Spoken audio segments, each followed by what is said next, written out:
I always kind of joke around and say the difference between a violin and a fiddle is a violin has strings while a fiddle has strings. Howdy y'all, I'm Ben McPherson and this is my History in Motion. I'm a 5th generation fiddle player. My grandpa played, my great grandpa played, his dad played. It's been in my family for generations. It's in my blood, I guess you'd say.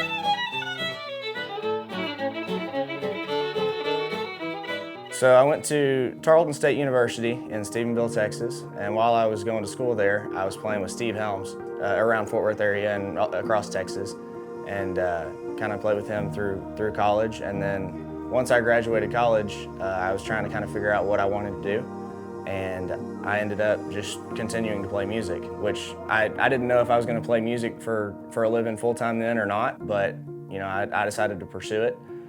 Even though I had just graduated with a degree and everything. So Johnny Gimbel was a very well-known fiddle player here in Texas, and Randy Elmore and Wes Westmoreland, they all were huge influences on me. My grandpa passed away when I was 3 years old as well. And because he passed away, I think I always had a connection to him through fiddle. And I always wanted to make him proud, and carry on the family tradition of fiddle playing.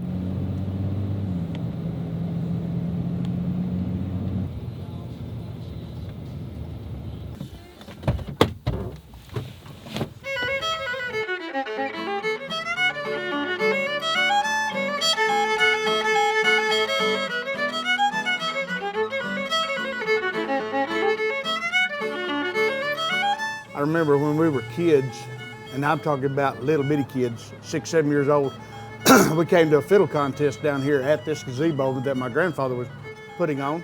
And he had to get 2 chairs up where we could reach the microphone, because back then the microphones weren't very adjustable. And my brother and I got up, stood in the chairs, and sang 16 Tons by Tennessee Ernie Ford.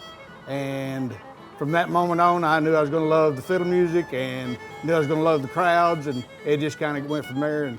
So Texas fiddling, it's taking a simple tune like Twinkle Twinkle Little Star. It's like going da da da da da da da da da da da da. Instead of making it so simple, it's jazzing it up a little bit. It's making it da da da da da da da da da da da da da.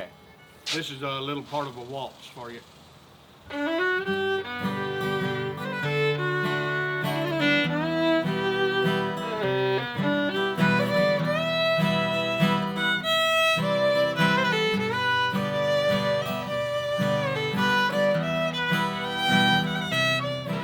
They have like what we call a breakdown or a hoedown.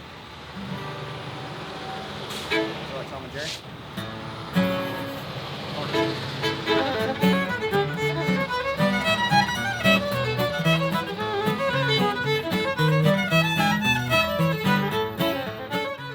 So they also have part of the same genre as the Texas style fiddle music.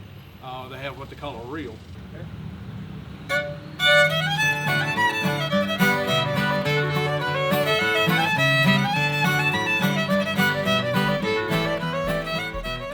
It's crazy how fiddle music has evolved, because back in the 50s, 60s, 70s, the fiddle was the lead instrument. Like you had twin fiddles, and if you didn't have twin fiddles, you weren't hardly playing in Texas.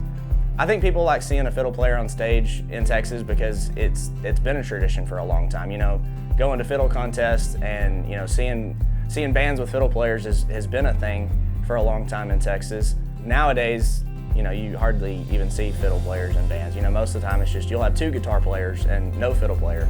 And so that's the unfortunate case is that it's kind of dying. Less and less bands have fiddle players. I don't think I'll ever stop playing fiddle. I don't think I'll ever stop, trying to be a better fiddle player, trying to be a better musician overall. I don't think I'll ever put the fiddle down. I think I'll always have it in my left hand and have my bow in my right. So.